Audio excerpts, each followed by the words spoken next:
Good, okay. Go ahead and bring this meeting to order. Okay, Bermal, Boss, Yes. Chichak, Yes. Hall, Yep. Shroud. Yes. Okay, consent of the agenda, please. Can I ask a question before we do the approval of the agenda? At the last meeting, and I think we can see in the minutes, there was a note that we were going to get information on the mobile home park. We had the attorney come in and speak to us, and I see that that's not on the agenda tonight. Is there a reason that's not on? Has that been resolved? Or what's the status of that? No, current status of that is, we went through planning and zoning and passed a ordinance, but I don't believe we overlaid the ordinance onto that property, but the recommendation was for the setbacks, and we had probably the biggest hurdle in that is there's a 20-foot setback recommendation. When you do that setback, that doesn't allow, that puts it about in the middle of the property, so that group has not taken any action on that. So if we want to have that discussion, in order for this to move forward and them to be able to do something, the council would need to look at that and say, how do you want that piece of property to look? Okay. So are we had an attorney here representing the property talking about potential additional actions. Are we at risk of having some sort of lawsuit come against the city? I'm not an attorney, but I would say that's a good chance. Okay. Have we been in communication with the attorney since then? I have not. Okay. No, he was and I haven't heard from Ben. Ben had a medical procedure for tomorrow, so he couldn't be here tonight, but Okay. we will follow up on that and see if they've been in touch with Ben. Okay. But the steps the council will need to consider if there are concessions that want to be made to accommodate that. Okay. Yeah, whatever we need to do to at least have a discussion to Okay. get in contact with the attorney, so, Yep. if we can avoid that, obviously, we don't want to have to spend extra money on legal fees and things like that we don't have budgeted or the need to spend right now. Right. So I would like, and I can't speak for other members of council, but I think we need to work towards a resolution there, instead of just kind of waiting to see what happens. Right, okay. I will get that information and get it sent out. Thank you. Yep. Anything else on the agenda, or are No. we good? Make a motion to approve the agenda for January. Or wait. Okay, you need a motion to approve the agenda for those dates, right? No, those dates Just are the good minutes. consent agenda. So you don't need anything. Approval of the consent agenda. What's that? Approval of the consent agenda. Oh, make a motion for the approval of the consent agenda. Second, Okay. Shayak, Yes. Hall, yes. Boss, Yes. Chichak. Yes. Okay. Tyler. You got Tyler here? No? Okay. I think somebody just signed in. You don't want to talk? Oh, I'm sorry. I thought that was just a. No, sorry. No, you're good. Would you like to talk anyway? Then later on in the agenda. Yeah. Okay, perfect. You can grill it in my report. We're going right to you, Bob. Too short tonight, get you guys all.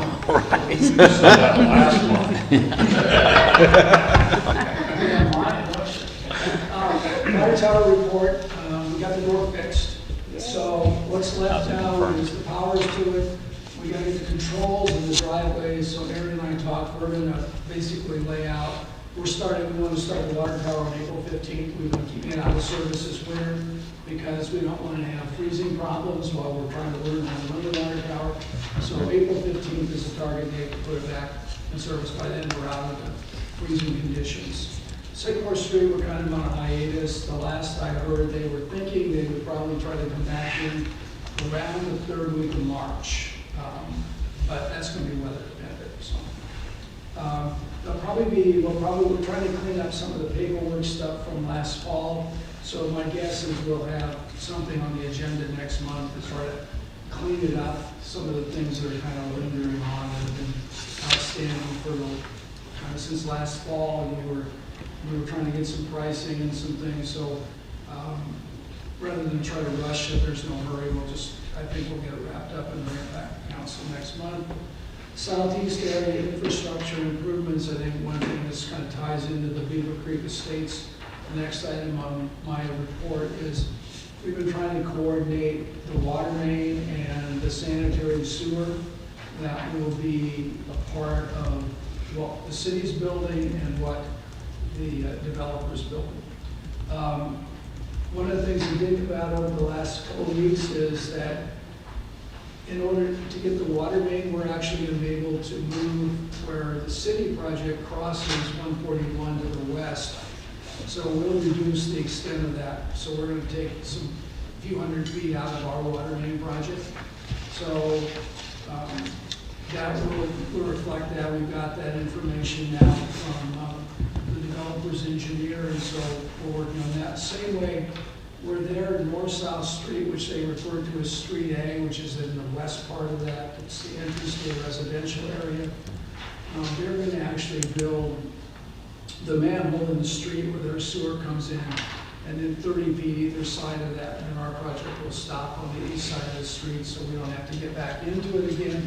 And then they'll extend it to the west of the street, so if the city extends that sewer at a future date, we don't have to get back into the street. So I think we've got the coordination is, we've agreed in principle, we just need to make sure that before anybody starts to build something, we've got everything exactly coordinated. One of the issues is who's going to get there first. I would say right now, the way we're going, they're going to get there before we are. Where we are right now is that we could go out to bid almost any time on the water main and the trunk sewer and the force main. But the problem is, as we talked about previously, we've got to get that inside our urban renewal area. And we've got two different paths that we're going down. The first one is we'd ask Polk County to allow us to put an extraterritorial urban renewal area under Iowa law. We can add urban renewal area up to 2 miles outside the city if that county consents. Dallas County has.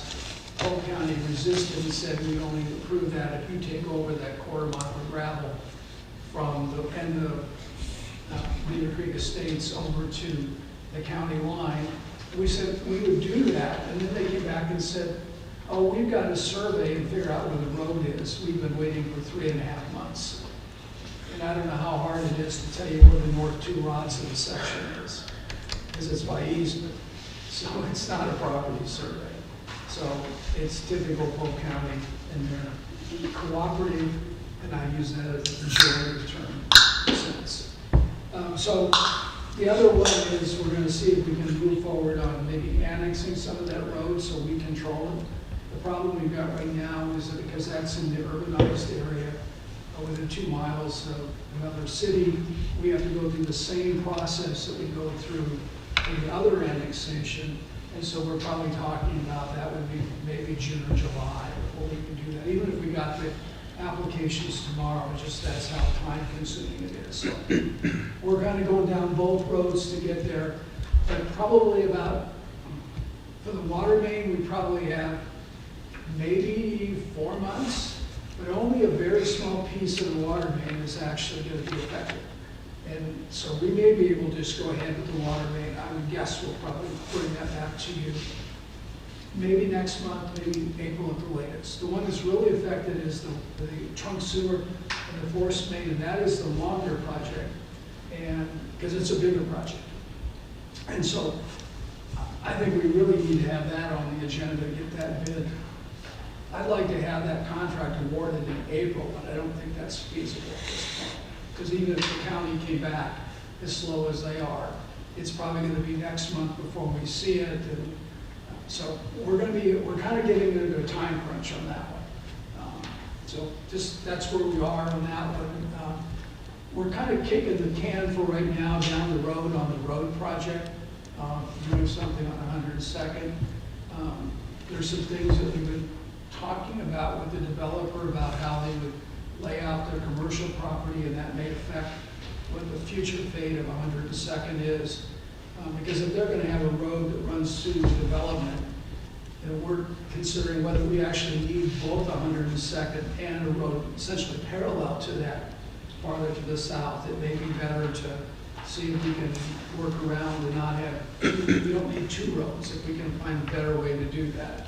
Because really nothing's gonna get served by 102nd, because there's nothing on the north side, because there's enough space between there and the highway right away. And if the commercial development in Beaver Creek Estates doesn't really need it because of their lot layout, there's really no useful purpose for that piece of the 102nd. So my target goal is that we'll work that out over the next month and bring back a recommendation. We've got to work through some costing and some potential cost sharing. We've got to talk to some property owners and see what we can work out. So that's in process on that. No action required by the council tonight. Just wanted to bring you up to date on that. The one item we do have is the plans for Beaver Creek Estates. We did receive the plans for the residential portion of Beaver Creek Estates. So what we did see is the plans for the north-south street and then the east-west street and the three little cul-de-sacs that stick off the south end of that. This is the area, commercial area that I was talking about earlier. They're not really proposing to do anything. Water main, what they're gonna do is they're gonna run the water main, a 12-inch water main on what is the corridor of 102nd. Ultimate, our plan is we wanna be able at some point in the future to have that water main go west and north and tie into the water plant.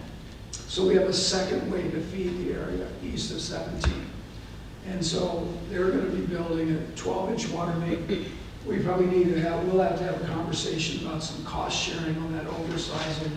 But if we can pay for the difference between an 8 and a 12, that's a lot less than putting in our own 12-inch water main. And so at this point, they'll run the water main west and then down through the development. There's another water main connection that will go over north-south in the east part of the development, so that this isn't all on one dead-end main. It'll still be dead-end coming around from Twin Eagles, but at least to minimize the amount of dead-end. And if we ever connect over to the water plant, then we would have a complete loop within and outside of the development. So we don't know exactly what this commercial is going to look like. I talked about just a few minutes ago about the road. So what I'm suggesting, and I think is reasonable, is that they get the water main, and then before they get their 21st building permit, they have to build this north-south connection. That'll give us a couple of years to figure out exactly where it best fits in. My guess is it'll come across and then follow the street within that development. We have some things to work out. Sanitary sewer or lift station sits over here. We're actually going to move the lift station about 100 feet north of where we originally thought, because that way it can butt up right against the street that they're proposing in their commercial development. Instead of having a long driveway, we can have the lift station immediately adjacent to that and access it from the street rather than have to go down the driveway. So we're working through that. We've already awarded the contract. It doesn't really change the lift station. It shortens up the driveway, makes the fence a little different. Contractor is okay with that, and I've had conversation with them. So over the next couple of weeks, we'll work out what that change in the layout is. And then, so those are the utility part. The north, this piece of Street A goes north and ties into the trunk sewer that we have to build. So this is where they're stopping, or where we're stopping, and they're just building this piece and come down. The rest of it all comes down around, it goes north and ties into the trunk sewer coming out of the station. Street-wise, the street widths are what we talked about earlier with the prior council. And again, this is all rural section, so it doesn't have curb and gutter and storm sewer, it's got ditches. And so their grading plan, everything is consistent with what we had seen previously. We had reviewed it back in January and given them a number of comments of things like location of water valves and things like that. We submitted the plans last week. They've addressed all of the comments. The only thing, again, I'll just say, we've got a couple of make sure all the coordination works. I think we've agreed in principle where the coordination is. We've exchanged information. We just need to double check when everybody gets their plans done, that everything fits together. We don't have one of these bridges that are offset, the pictures you see every so often. So we think they've addressed everything. I understand they're planning last we do to get going this spring. Is that still the plan? And do you know, are you building all of it or some of it, or? I believe all of them. Okay, so we will have, they will be building basically everything that's here. So that would open up the 47 lots. So based on our review and the comments, subject to final coordination, which I don't think needs to come back to the council, because we're talking about, you know, a 1/10 of a foot here, 1/10 of a foot there. Just make sure that we're all coordinated with it. A resolution 26-7 approves the construction plans. That would allow them to get going on their development, which the good news is they're getting going on their development. The bad news is we gotta get going on our project. So I'm glad to answer any questions. The additional road you said that's gonna come out, go north-south before the 21st or whatever permit, is that kind of on the property line of, who's the gentleman that's been here before? He's got that cutout. Brian Etchen, Yeah, is it on the or east side? Russell Meyer. Yeah, Russell's on the east side of that. There's kind of like a drive that goes back there now. Is that where that road's Here's the drive planning to that come goes out? back there now. Yeah, where's the other one? The future This one? other road starts actually a couple hundred feet to the east of that. Okay. And then sort of curls around, you know where the church property Yep. is? It sort of curls around and goes basically along the south edge, just south of the church property. And what they show is a cul-de-sac Mhm. at that point. So that would just be a dead end. What we're talking about is what they're talking to the property owners, if we could get a little north-south connector off that cul-de-sac, so that this would essentially be a through street and 102nd would disappear. And it's just on the north side of where the creek runs through then, basically? Yeah, it's a little north. They have actually commercial lots on both sides. Okay. So they have commercial, the street's far enough to the north that they have some commercial lots. Now, those commercial lots, some of them are in wetland areas Mhm. and floodplain areas, so they have to deal with that. That's for the lot owner and developer, it's not a city-related issue, so. But they've got a number of lots on both sides, which actually gives them probably more commercial lots than what they had originally when they sort of had this front-back concept. Mhm. So I think it actually, for opening up decent, you know, decent-sized lots, it gives them a lot of flexibility. On the north side of the road, you know, they have space all the way up to 102nd. On the south side, you can't go any farther south because you're in the creek. But if somebody wanted to get more property, they can always buy a couple of lots. It's a little linear, but they're limited on the north-south direction. But I think it actually gives probably a better layout for a commercial, like a little, look like a little commercial park that you go through with buildings Yep. on both sides, rather than having the main street and everything sort of back off behind it. Is there a timeline on when, like, I know eventually they got a cul-de-sac right there for 102nd, right on the map here that I'm looking at. Like, eventually, no, going this way towards like the orchard. Is that eventually, right, as of now, that's all staying open? Because when you talked earlier about Polk County possibly having us take over the end of that, That's over here. oh, that, okay, I'm fine with it then, yeah. What Polk County is asking us is, here's the west edge of the Beaver Creek Estates. Yep. And then you got the Genezer property to the west of that, over to the county line. It's Genezer on the south, and I think most of that's Camino on the north. It's that piece.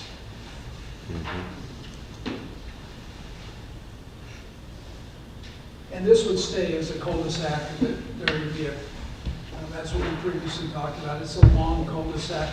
They're gonna have sort of a backup access where the existing driveway is, so that, That's what I was wondering. you know, for emergency vehicles and stuff like that. So we don't want to be a public street, but there's a way to get back there if we had to. If there was something that happened over here and we need to get back to that. And when they build this commercial road, maybe that might change around a little bit, is maybe we take advantage of that.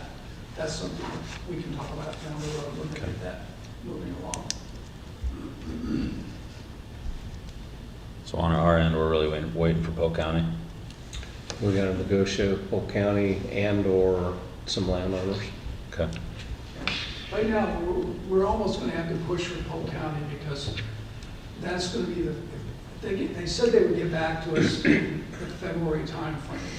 If they get back to us in the February timeframe, in theory, we could approve an agreement with Polk County in March, and then they could, by early April, they could put it, or sometime in April, they could put it in our urban renewal area, which allows us to go forward and build it.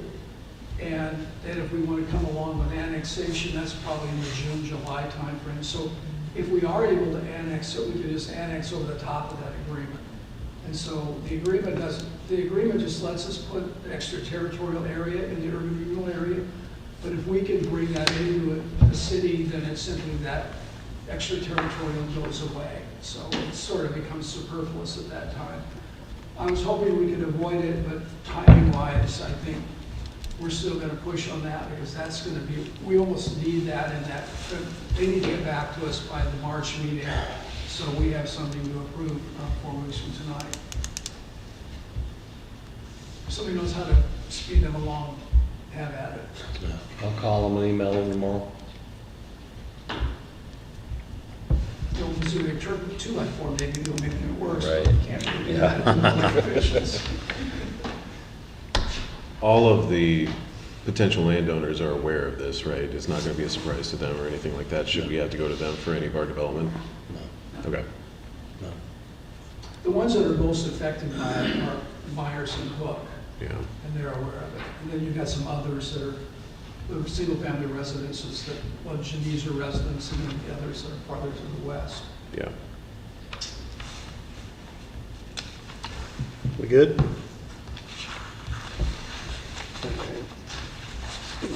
Make a motion to approve Resolution 2026-07, approving construction plans for Beaver Creek Estates. Second. Okay, Shyak, Yes. Paul, Yes. Boss, Yes. Chichuk. Yes. Anything else for me, or is that? Yes, next up, yeah, touch on that annexation, March 11th. That's the next item. Setting the public hearing for that. We had a meeting with the City Development Board staff about a week ago, Yep.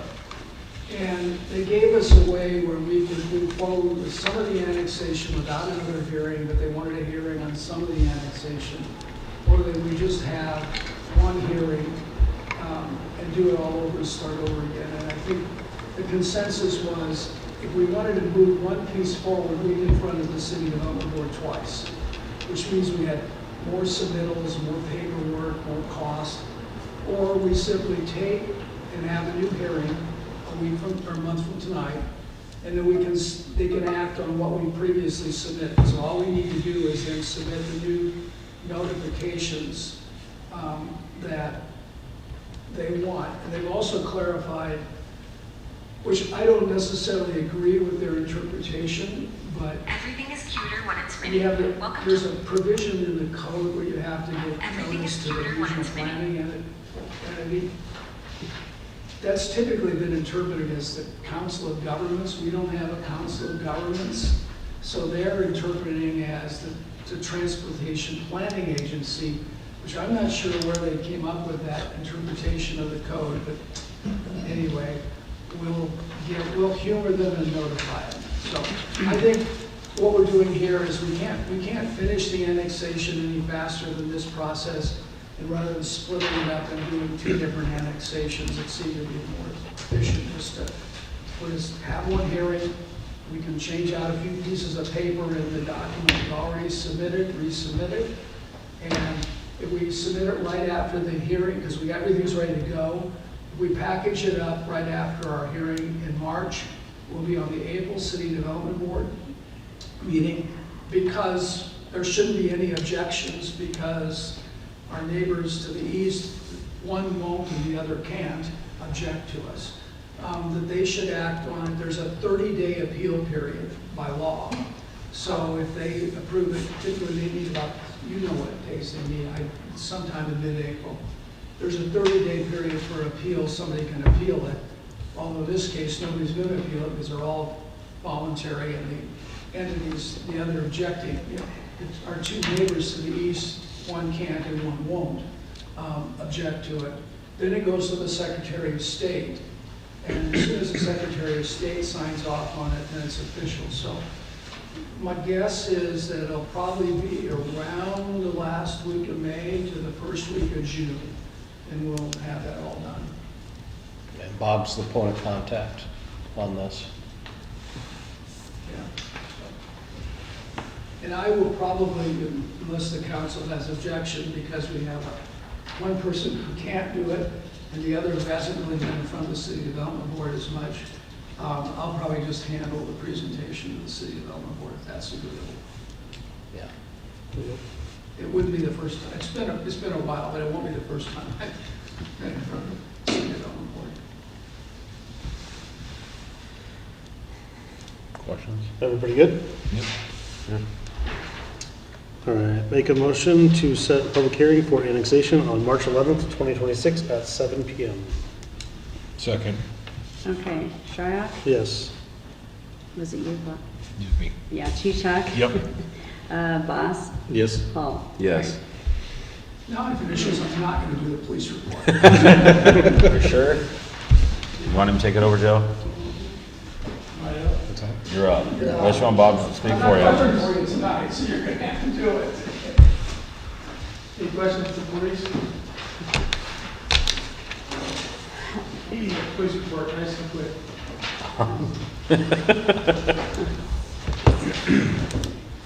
Thanks, Joe.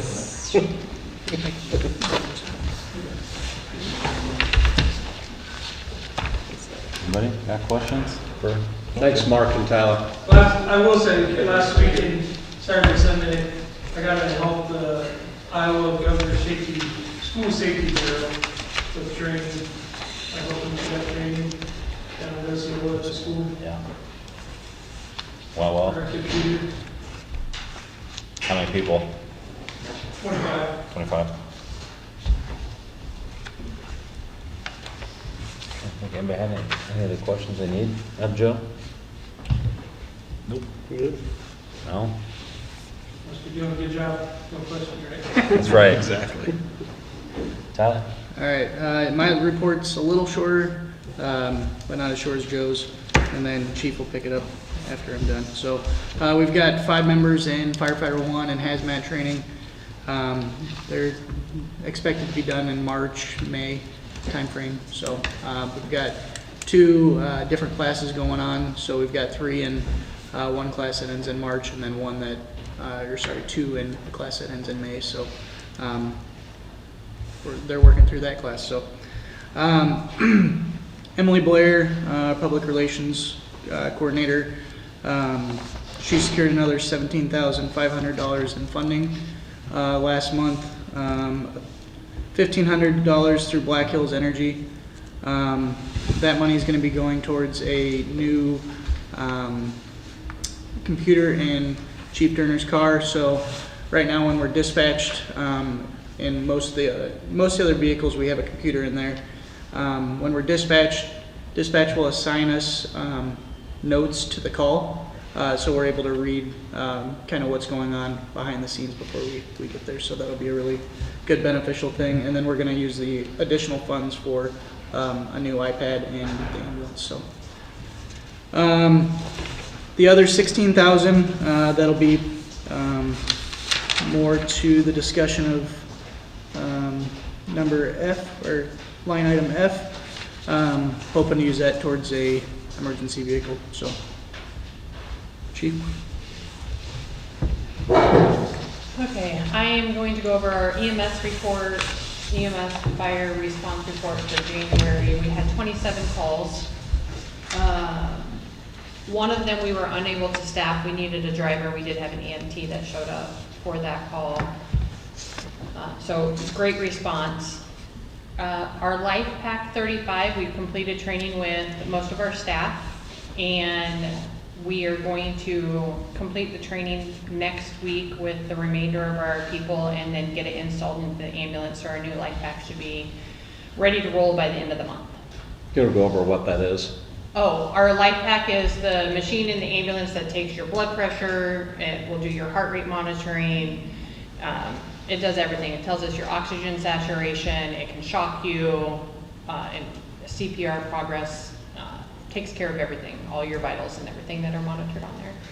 The new one, you can also press a button on it anytime you do anything, and it will automatically do a mark time of it. So it will go into our computer system, which will file into our report when we go to type up the report. If you're in a cardiac situation where you're giving medications, it will also time that medication for you and tell you when you can give the next dose, and it will count down for you when it's ready.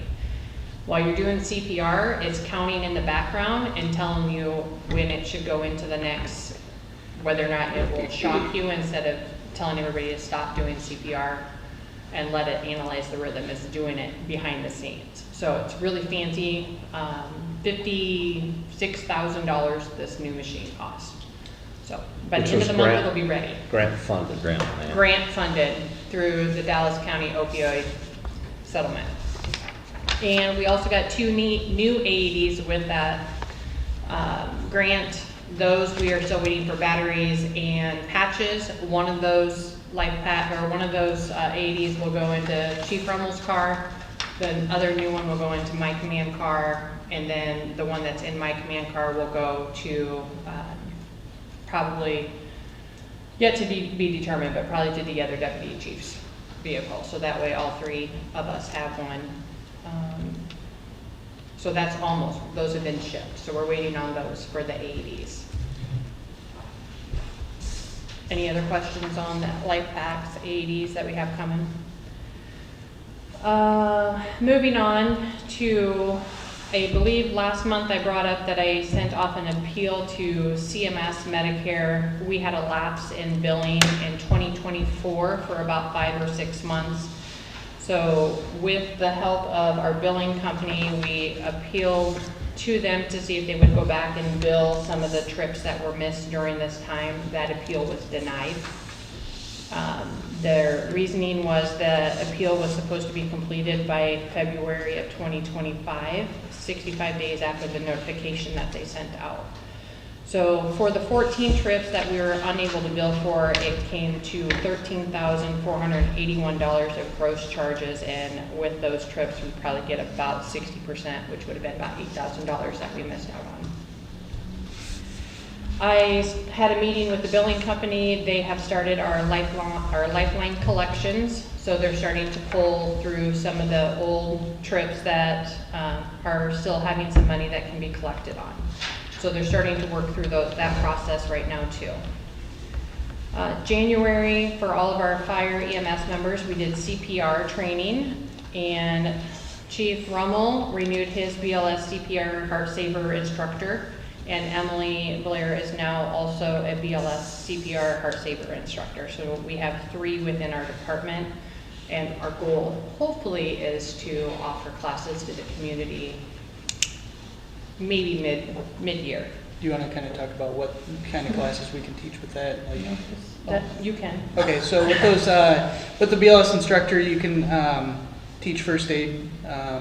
You can teach obviously CPR, but we also can do a class for healthcare providers. So there's a difference between the lay public CPR card that you would get in a Heart Saver class, or a basic life support card that you would get through a healthcare provider class. So we're able to train on both of those.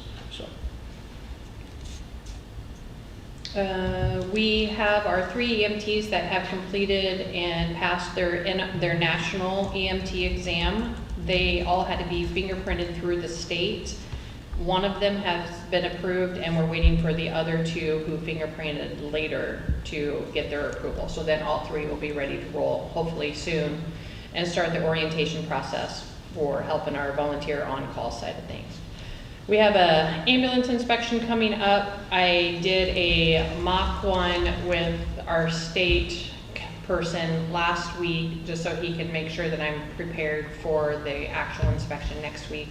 He said we did really great, passing with flying colors, and hopefully next week I meet with the other guy, and I'm hoping that will be approved. I want to give them kudos for putting that together. They put that document together from scratch. There was multiple pages to go through and complete. Another fun thing that we did for last month, we participated in the Iowa Wild event that they had for Heroes Night. All of our members received free tickets to go to the hockey game, and Emily Blair threw the first puck, So she was on the Megatron. And 279, our truck was out on the, what do you call it, out in the venue area, handing out stuff for the department and taking pictures with firemen that were dressed up. So it was a lot of fun. I think that's all I have. Cool.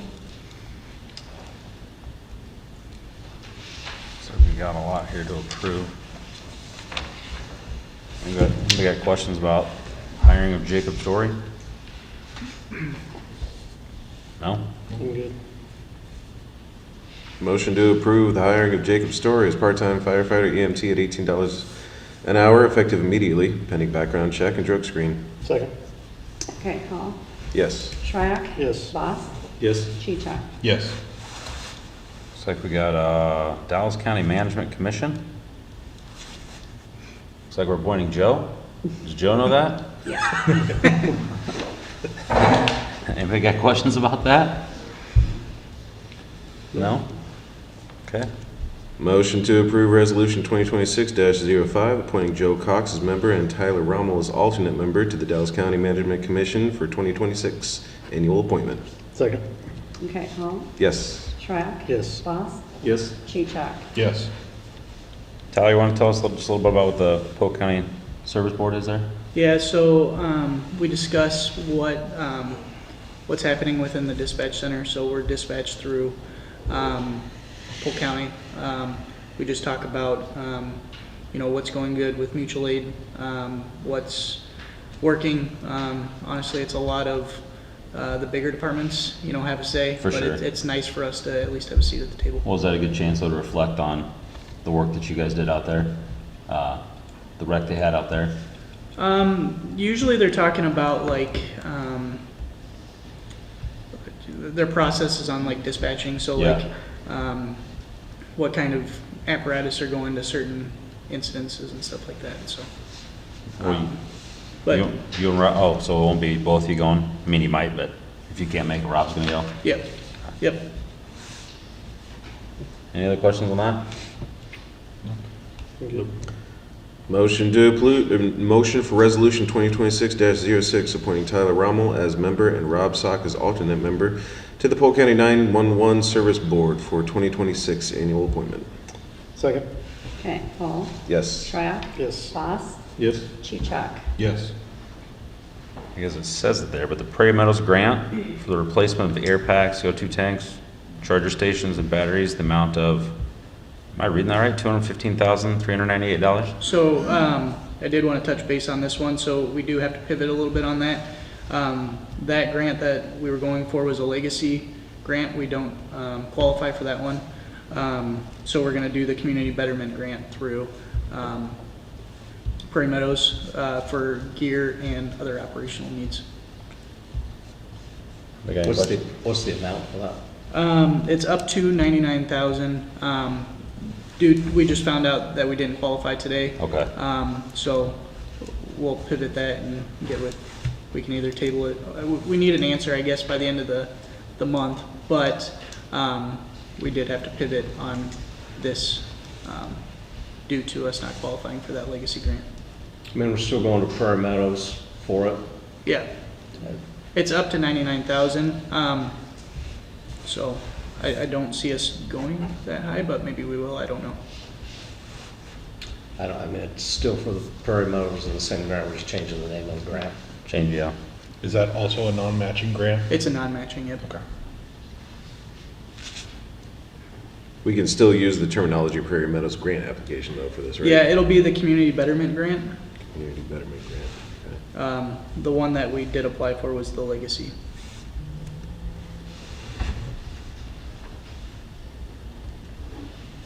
Is that one then where you will, I guess, supply them with a list of things that you're hoping that they'll cover through the grant and whatever that amount is? Or Yep. part of it they'll, Yeah, I think the plan is to apply to get, I don't know, like 20 sets of gear, fire gear. So we'll have to get a quote for the fire gear, non-matching, and then we can ask for up to that 99,000. So once that's all completed with the quotes, we'll just need someone to sign off on it.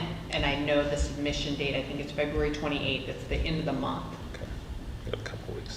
So we can approve that Prairie Meadows Community Betterment Grant up to 99,000 non-matching. Yeah. Motion to approve submission of the Prairie Meadows Community Betterment Grant, non-matching, the amount of up to $99,000. Second. Okay, Hall, Yes. Triac. Yes. Boss, Yes. Cheechak. Yes. I mean, similar here, the Homeland Security Grant. Yeah, that's her.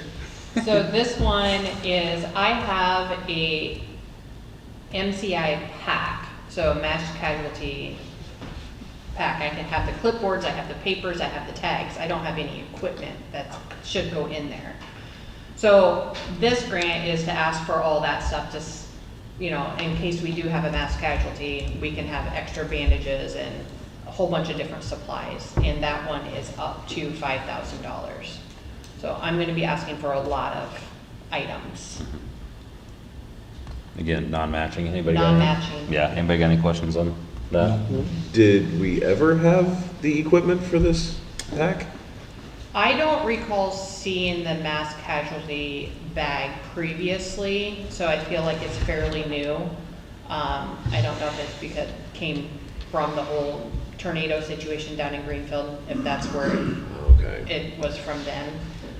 But it has everything that you would need to, you know, clipboard wise, keep track of stuff. Yeah. But it doesn't have the supplies. Yeah. There's no bandages. We'd have to take everything out of our cabinets to fill it. Motion to approve submission of the Homeland Security Grant application non-matching for MCI gear, equipment, and supplies in the amount of $5,000. Second. Okay, Hall, Yep. Triac. Yes. Boss, Yes. Cheechak. Yes. Here we go. Ready for this one? Yep. All right. So we're asking, we have two scenarios or two asks. So we received a grant for $15,000 through Farm Credit Services of America, and then the $1,000 through the Walter Sanitation Services. A little bit of backstory. So right now, Chief and I both have take-home cars. We respond directly to scenes. The idea of that is so we can be the first on scene for a medical emergency. We can be the first ones on scene for a fire, car wreck, anything like that. The MCI situation that she's discussing, hopefully, knock on wood, we don't ever have that. But those vehicles do give us the preparation to be the first individuals on scene.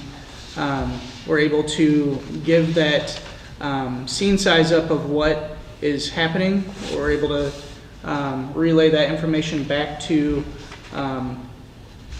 incoming units. We're also able to get resources faster to the scene.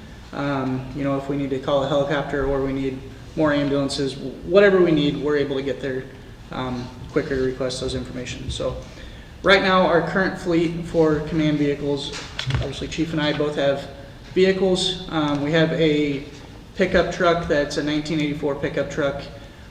We use that as a support vehicle. It's not ideal for being the first vehicle on scene or a take-home vehicle.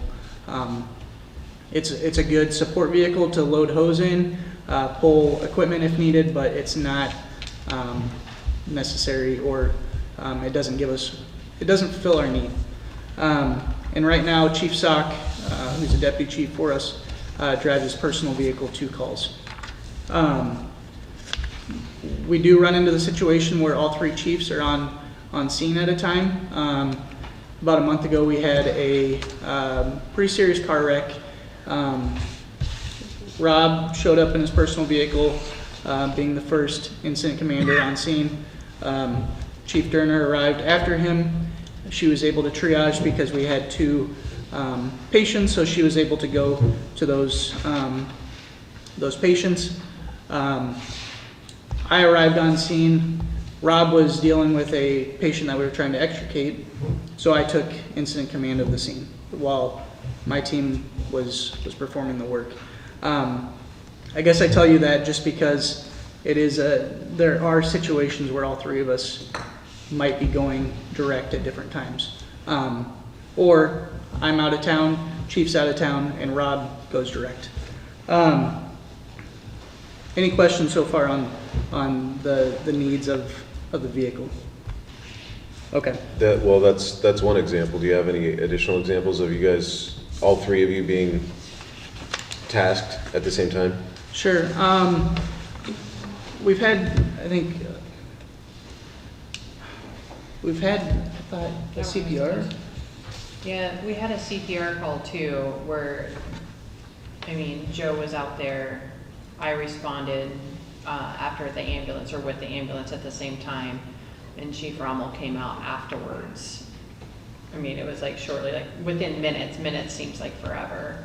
Not, at that time, we didn't have all three of us out there, and we've had, when we had to evacuate pretty much the last two streets north of this elementary school for a gas leak, we were all there showing up at different times. Used our vehicles to help block off the road.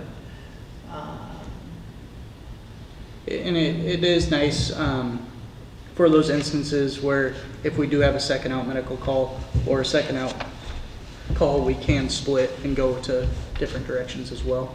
But I guess those are the scenarios I have for you right now.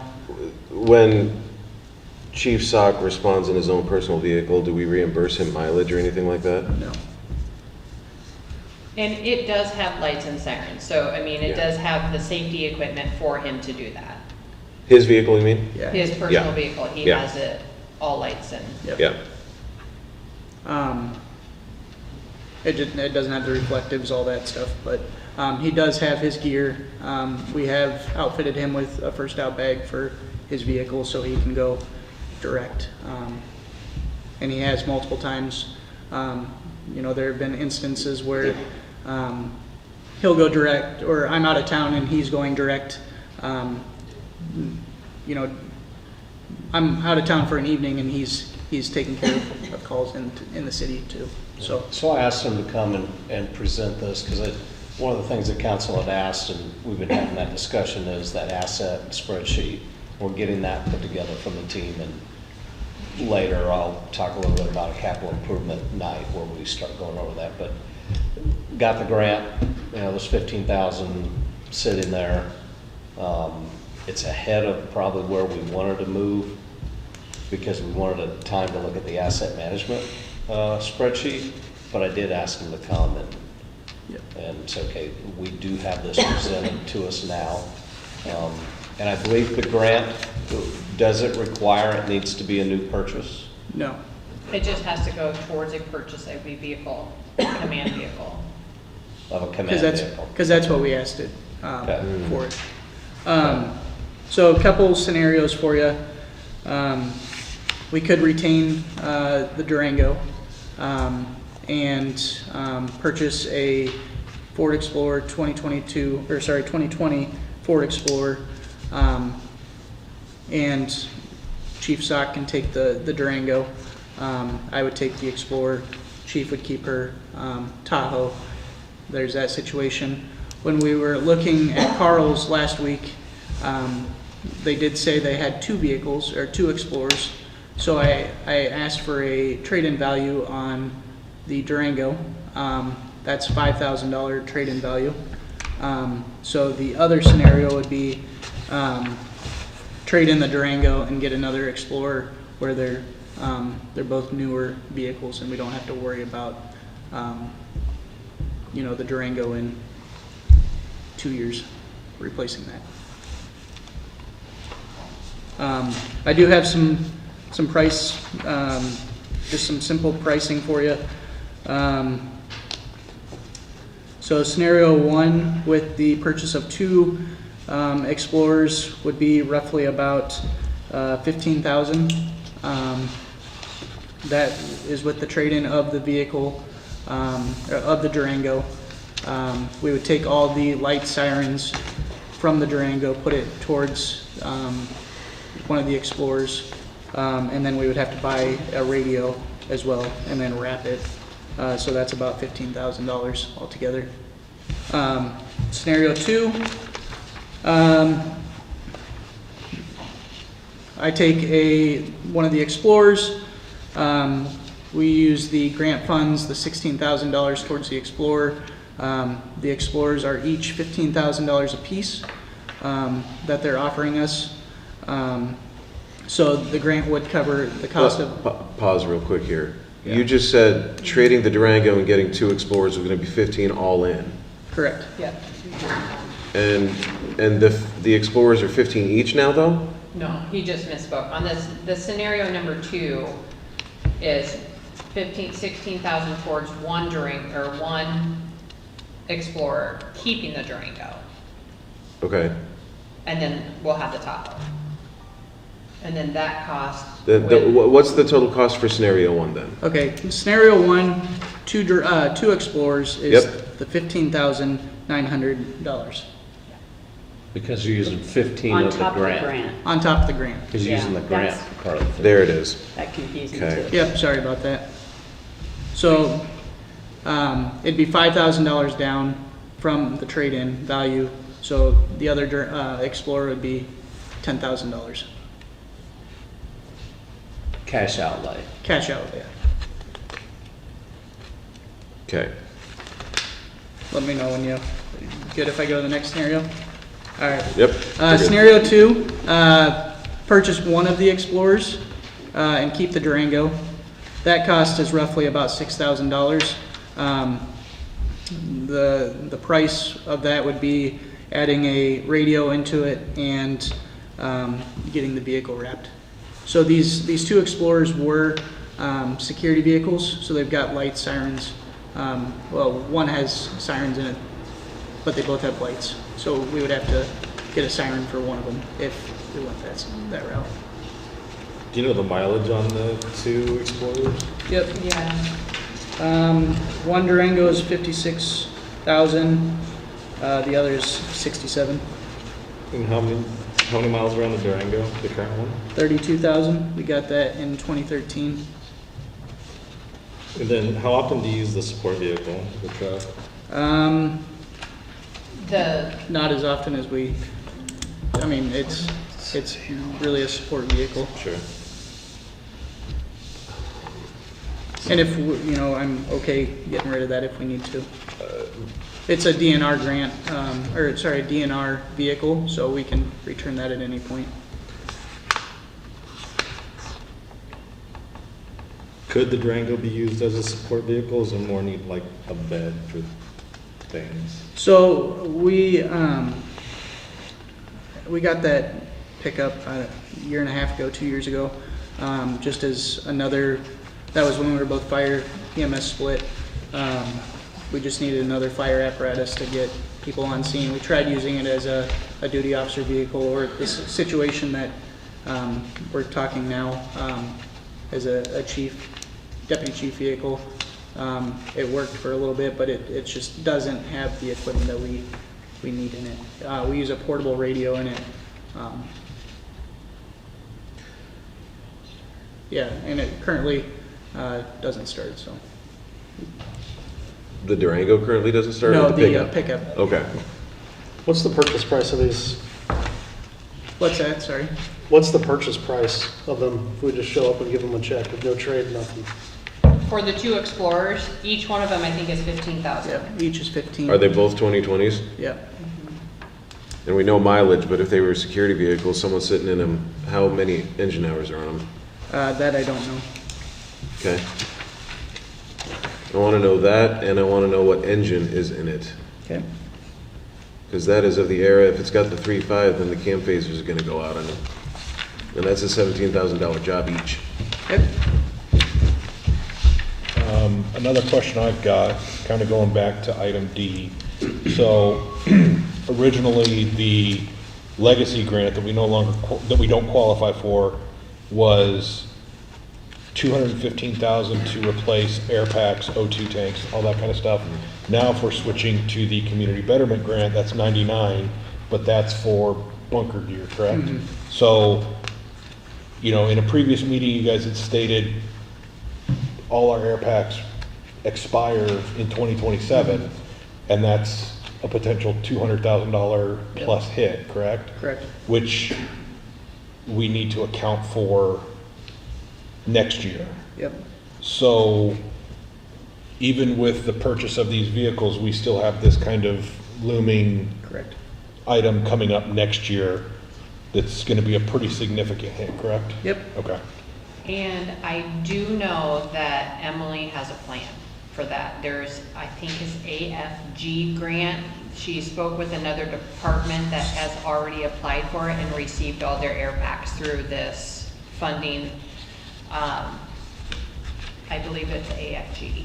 Yes. But they received all their air packs. Okay. And they're willing to help her go through all the steps and complete that grant also to Okay. replace those. So she is working on another option Sure. for those. But that's not even something we could start down the process of until It's later that this year? grant's not open until middle of this year. Okay. I can't tell you exactly when it opens, if it's May or June, but it's sometime this Okay. year. So there's still a possibility that we may not get that grant, so, okay. Yeah. The reason I bring up the second Explorer, it was just, presented to us, so I wanted to bring that to you guys to, Yeah. as a possible scenario. Yeah, any other questions? What other potential vehicle needs do you guys see? Trucks, are we? Yeah, so I have I gave Kirk a asset sheet. I think our next engine is due, or the engine is due in, the tender is due in 2030? Yeah. So 2030 would be the next potential vehicle purchase that you guys can foresee? Correct. Okay. And those are just recommendations. It's not Right. a hard, we've got to do that. It's just a recommendation. Yeah, I just like to Yeah. know as much as we can before we make a decision like this because, obviously potentially purchasing 1 to 2 new vehicles and then if we've got another hit coming in 2 years, that's something that we're going to want to take into consideration. Yep. The grant money itself, $15,000, it's earmarked for a command vehicle. What else could you use the money for if it's not an Explorer? We can do any type of command vehicle. So, if we wanted to say, if you guys said, hey, we want you to get new, we can save that money and put it towards Okay, that's good to know. I didn't know if there was an expiry date or not that we've found. Okay. When we received the grant, I reached out to Carl's. They presented this deal to us. You don't necessarily need two, it's just an option, like. Correct. One would be fine. One would be fine, and then we would keep the Durango for Chief Stock to use.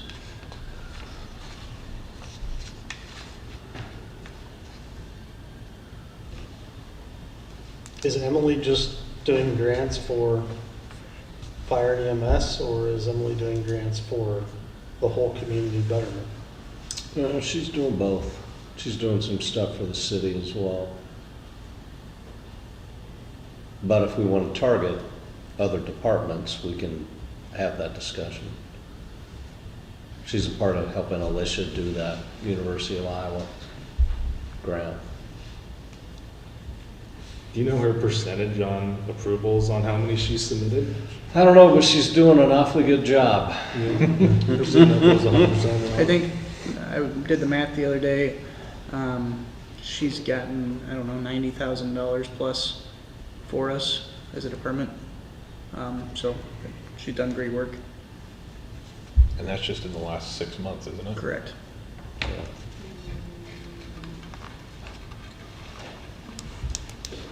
Anybody got more questions about that for Tyler right now? Guidance, direction, where we want to add more information. I personally would like to just throw it towards the truck that we approved for Joe, not to take money out of your guys's, but just eliminate debt. I'm tired of having debt. And like I said, that's nothing personal, that's No, just a yeah. financial thing, like, Yep. get rid of it. The pickup, is that what you're talking about? I'm sorry. Was that for us then? No, the pickup that, Oh, I got you. Because you said it can go to any command vehicle, and we've approved that one, and then this pops up after that. But we don't have any loans on any of these though, right? The only thing that we're paying on is the ambulance right now, I believe, right, Christie? Yeah, I think that's the only thing on our debt sheet. And I think it's 49,000 a year, right? Yeah. Till 2032, I believe.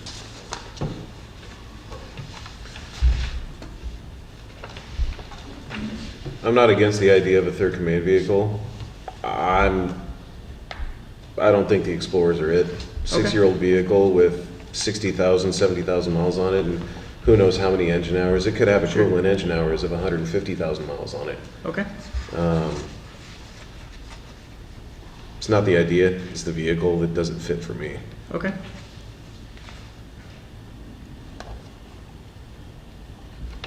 Would you prefer us to look for newer? Do you want a used vehicle? Do you want new and us to fundraise for that? What, I guess, what kind of direction would you like me to go towards? Well, if it was me shopping, I'd take a look at everything, but I understand that coming back here 17 times with 28 different vehicles is going to get annoying over time.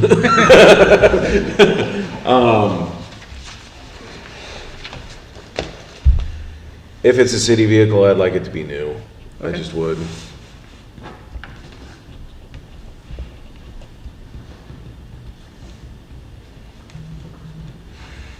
And then you're kind of thinking this scenario, keep the Durango for Chief Sock then? Or like, you're okay with the third, the idea of the third vehicle and then just, Yeah, it's not the idea, it's the Okay. vehicle. that- Yep. Right now, yeah. okay. Yep. Any other feedback or direction you guys would like me to go towards? Yeah, I mean, I think, these are options. I'd like to see other options. Okay, Whether that be, I agree, new is gonna be ideal, but if we can find the right used, we could potentially consider that as well. okay. I think you should follow up just to, I agree the mileage is high, but just out of curiosity, follow up engine type and if they know hours on them. Okay. Just. I think gives the you- police interceptors do have engine hour logs on them. Yeah, I'm sure they do. Yeah. And It just gives you something to compare to. Right. Yeah. Yep. Okay.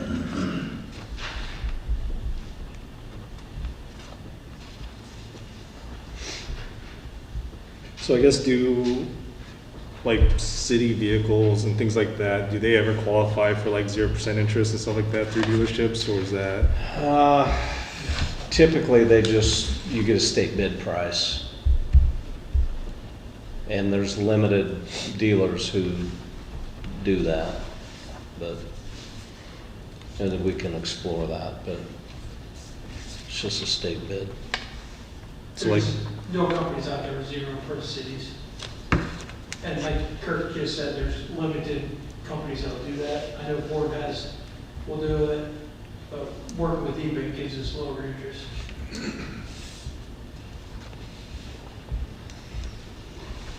Do you want, so I guess, do you want us to fundraise the $70,000? Or do you want us to say, hey, we've got $15,000 for a down payment on a new vehicle and move that direction, and then just every year we're gonna have to pay into it? I know Shyrock does not like the debt, I but mean, you're staring at a $3.5 million EMS building, and then we want to tack on 60 or 70 grand in a new vehicle. I mean, Yeah.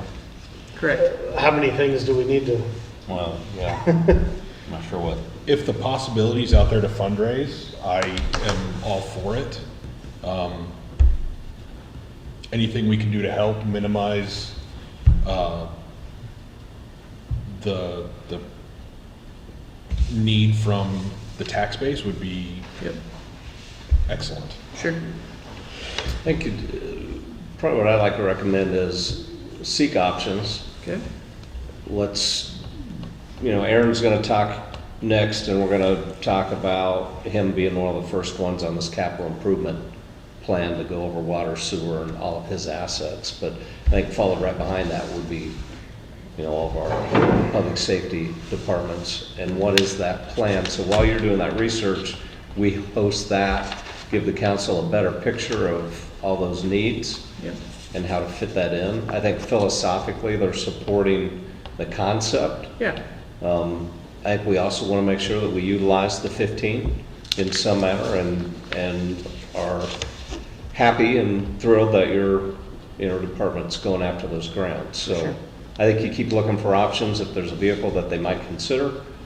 I don't want to just jump right out without going through that asset plan. And I think I'm hearing from the council they're not ready to just go buy brand new without seeing that asset plan, but look for other options. We can bring that back to the council, and during that time, we'll get that okay, asset worksheet and capital improvement meetings set. perfect. Thank you, guys. Yeah, thank you. Thank you for your help, Aaron. I need to move up next month. Rotate. So I can ask for stuff first. I don't have a whole lot. It's been a quiet month. Quiet month, 6 weeks since the first of the year, which has been really nice. Kurt mentioned a little bit, I talked to him here earlier this week. I would like to possibly sometime, let's get through spring break time. Hopefully everybody slows down a little bit, but I'd like to sit down, work session, some type of deal with you guys and spend a little bit of time some afternoon, evening, going over water, sewer, streets, public works building, vehicles. We know we're annexing trucks, that time, and look, sit down with Christie and Kirk a little bit ahead of time and figure out where we're at, water, sewer, road use tax reserve and stuff, and how I can kind of self-fund as much of that as possible and not affect the general fund and not affect property taxes, but still kind of get head in the right direction with the growth we've had. And we are, everybody's lacking in space, but we are by far way behind on facilities and equipment to do what we're asked to do on a daily basis. Not to mention, we just added a bunch of land for you to take care of as well. Yes. Yeah, so sometime a decent, set of time, whether some night after work, let's set a meeting, we can all get together, whether it's a group, check out facilities like I mentioned, and then sit down and discuss what I just mentioned. You could squeeze us in your shed. That'll help your persuasion. Squeeze you in my one-car garage, I might get stuff a little faster, how about that? Yeah, so we have been looking at buildings, and I think for what Aaron has available, we could come up with some solutions to probably sooner than later to look at building options for him. I mean, he's got access to, outside of the general fund that everyone else is competing for between sewer and water, road use tax.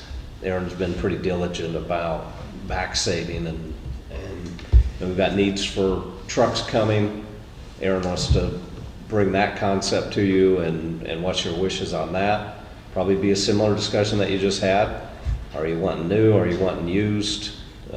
What's the expectation? And then on the building, and then just to learn more about all the facilities and the things the crew does and are in charge of. So I'd like to kind of prep us, probably need to look at a building sooner rather than later and how to get that up and get it down on the facilities down by the sewer plant. We think a method to perhaps get that closer. So he's got some sizes and things that we'll need to discuss and how big and what he want in it, but I think we have a pretty good roadmap to do that with. And they got to get off Main Street. I mean, if we want to clean up Main Street, the first thing is you got to get him out of that tiny building and no restrooms, no drainage, not big enough. So I'm all good with it. Comes in handy. And you had mentioned in a previous meeting, if somebody wanted to come out, I'd take you up on that sometime, so. Yep. Yeah. come by my place Friday afternoon and pick me up and just show me everything. I got any Friday afternoon off, We so, can do that. all right. Anything else for Aaron? Anything for me? Any questions, anything? Okay, perfect. Any questions on the tower? Bob mentioned they're gonna put it in operation middle of April. Well, there's been questions around town, why is the tower up on the hill? Why do we pay to pump water uphill? And I hope if anyone doesn't know that answer, that's because that water tower being on top of the hill provides water pressure. If we're not on top of the hill, we wouldn't have the water pressure. So I've had that question fairly often. Right now, Twin Eagles is pumped with a pump to keep continuous pressure. Once the tower's in operation, we don't have that 24-hour pump. I assume the pump will push water out. Once it's up there, pump shuts off. So right now, Twin Eagles is running a 24-hour every day to keep pressure. It's easier to pump it up there and let gravity take over rather Correct. than Yep. Funny how that works. pump it all the time. Correct. Yeah. Are they, A lot less pump hours, a lot less wear and tear on equipment. Yep. And operators that can sleep a lot better at night. For the time being, with the new tower being the size the way it is, it's more than what we need right now, size for growth.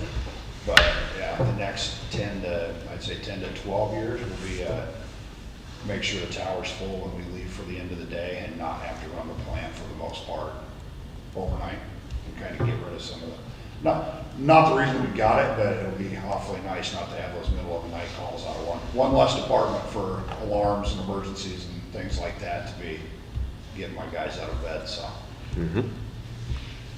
any idea when they're gonna get your concrete up there? That's what Bob and I were talking about. That's where we could finally come up with a kind of an end, here's a date that Yeah. we want to kind of force. The Okay. weather stays nice, hopefully sooner than Right, later. Monday's looking good, pour Yeah. away. Well, Yeah, ground's already thawing, so Yeah. might as well work Yeah. it and lay some concrete. That's already been bid, right? So it's just a matter of them, yeah, whoever's it's doing it it's showing part up of to the do it. contract, yeah, Okay.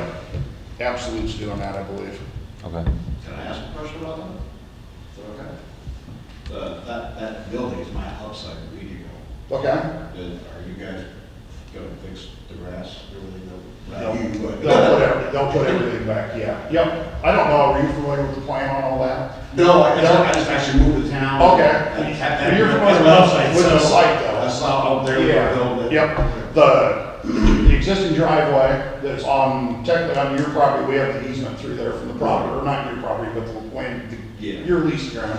That will be a paved driveway off of 110th right from that, when that's done. That'll be paved all the way in to the tower. And we talked to the property owner, Kirk, and somebody with one of your head guys about the possibility if they wanted to add concrete for parking spots for your guys, for your vehicles when you're there on site. And we never heard anything back on that, So so Mark McDaniel, maybe? I don't remember, that was a year and a half ago. But, yeah, so that would be something between probably your bosses and the property owners. But the driveway, will be no curb or anything on that, so if you guys want to do something to the. Yeah, I was just curious. Off of that. That blows the surface, it's the mud all over. It's a disaster. Well, like this before. Right, yeah, My big truck gets stuck on snow, so. right. Anything else for Aaron? Oh, Aaron's like, just put me to the top of the list next month. Yeah, next month we'll be right behind Bob. Okay. And I don't have sirens, but I'm still gonna see myself. Parks and Rec. I'll give a quick update of just the programs we got going on. So we got basketball clinic for pre-K and K just started this past weekend. As of last week, we had 61 kids through that, so I'm sure there was a few late sign-ups like there are usually. Next, we have babysitting clinic that is currently open for registration. That is going to close March 14th, and then we'll start basically the following week. That's their ISU extension. So It's usually a pretty popular program that we offer, both in the summer, and then we started doing the second one in March now. And then the next one that will open up on February 15th is our MLS Go Youth Soccer program through 3 through 8-year-olds. So we're using a different program this year. It provides better material and support for coaches. So hopefully it will be a better program than we've had in the past. But we're looking at, again, registration open up here on the 15th, so Sunday, and that will start in April, kind of April after Easter. So that's about the program that we have going on currently. So just the one council action that we have for the open season. Yep. Any questions about Parks and Rec at all? I do, and I'm very sorry for this question, but what's your name and like, Oh, I'm how are sorry. you? My I'm name is sorry. Kyle Keller. I'm one of the board members. I'm just stepping in since Alicia's gone. Yeah, Alicia had a annual physical at a medical center, so couldn't be here. If you know other questions for him, again, it'd be someone that approving of Stephanie to join that group. Motion to approve the appointment of, by mayor of Stephanie Cox to the Parks and Rec Board for the term ending December 31st, 2027, taking over remaining term for Shelby Foley. Second. Okay, Hall, Yep. Boss, Yes. Cheechak, Yes. Shia. Yes. With Ben being gone, is anyone going to talk about the resolution of that? So, I received the information from Adam Humes with Nyemaster and Good, and in consultation with he and Ben, Adam had sent to us on January 21st, attached as a written order from the Iowa Public Information Board that dismisses Ms. Bimbo's complaint for lack of probable cause. The written order memorializes the vote the IPIB took at its meeting last Thursday. And then the other attachment is the IPIB staff investigative report, which contained the IPIB staff recommendation to dismiss the complaint. And then we have copies of both of those. So it's been dismissed. Okay. Good. You guys got questions on that? Nope. Okay, the annual TIF report. That report, Ben prepares, but it's a required report that we have to submit to the state. It basically shows how urban renewal areas or TIF districts are being used and managed. So it'll show like a list of the urban renewal, the tax increment value, and revenue generated for each district, and then any outstanding debt or rebate obligations. Like we have rebates, developer rebates we had for Eagle, for up in Twin Eagles area for the lift station, the Grandwood School. Trying to think what else we had. In And the then future, we'll have Fairway. So it's just basically a reporting document that we have to submit to the state, and it's for it's the 2025, so. You got questions on that? Nope. If you have questions, you might have to refer them to Ben, because I just know some of the report, and hopefully, I've been kind of working with Ben more to get involved, because it is something I do keep track of in my own records, but it's good to know how the report is being, where he's getting these numbers, and where, so that we're tying into any balances on I keep track of my beginning and ending balances, and so does he, and it'd be nice that we're just gonna get together every year and go through it so that I have a better understanding and make sure that we're on the same page on everything, so. In summary, that historically, for whatever reason, Granger has always had the city attorney do that report. We're looking at taking that over and getting that back into the clerks. She's involved in it and is aware of it and knows what's in it. We want all of the reporting access to come back to City Hall. We're just working towards doing that now. Yeah.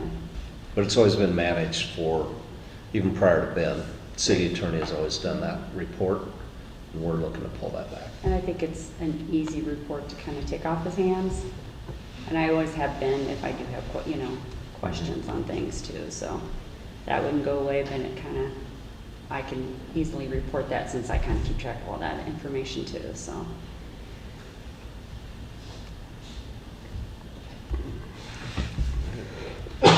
Motion to approve Resolution 2026-01, approving the 2025 annual TIF report to the state of Iowa.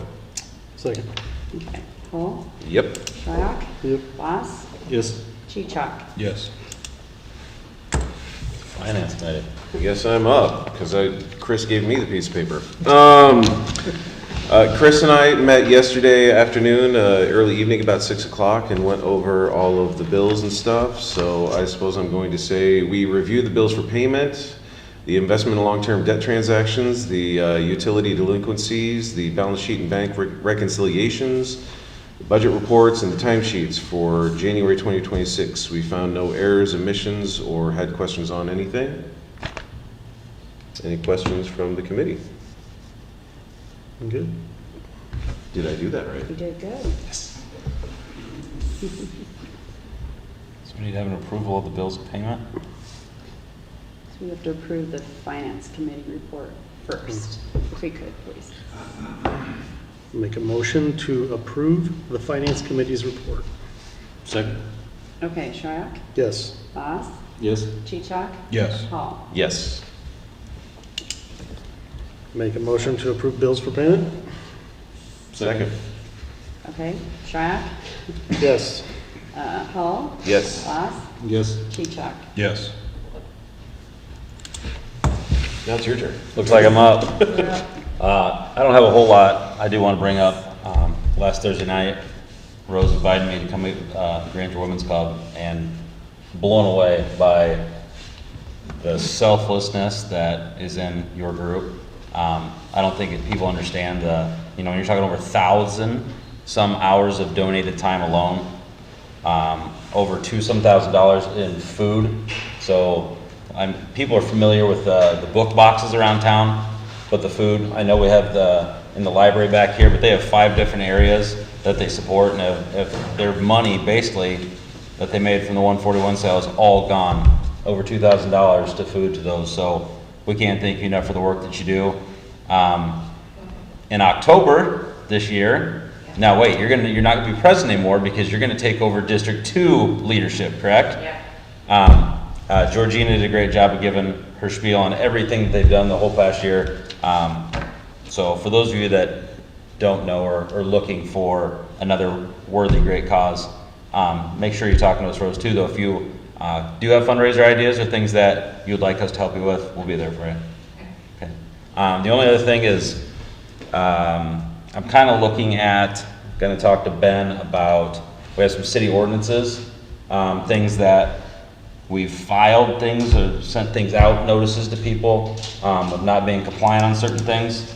I'm working with Ben on what's the resolution to those. It's one thing to get that notice. If we're paying somebody to send this stuff out, I'm kind of curious as to what the follow-up is on that. So that's just kind of for you guys, heads up in the The future. enforcement part of it. Yeah. What's the action behind that? So Nuisance properties and yeah. buildings, storage. Yeah, and coming up in the spring, there'll just be stuff. I'm kind of a long guy, and I know I've talked to somebody here about making sure we're keeping up with stuff. So we'll be looking out for stuff that too come up this spring. But that's really all I have. Rose, again, thank you so much. It was very educational. That's all I got. Did anybody reach out to you guys about anything? No, I don't think so. Anybody got anything else? Yeah, do we have I thought I saw somewhere like a couple months ago, do we have a code person, or were we gonna hire a code person? We have code enforcement. We do have somebody? Yeah.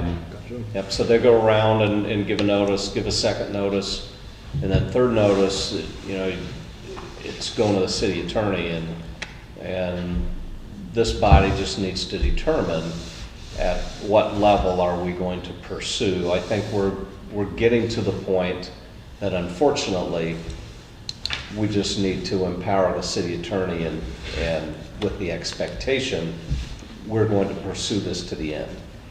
We're a large enough community now. We have reoccurring items that aren't difficult to correct, but they're not correcting them. Okay, anybody have anything else? No? Okay, meeting adjourned.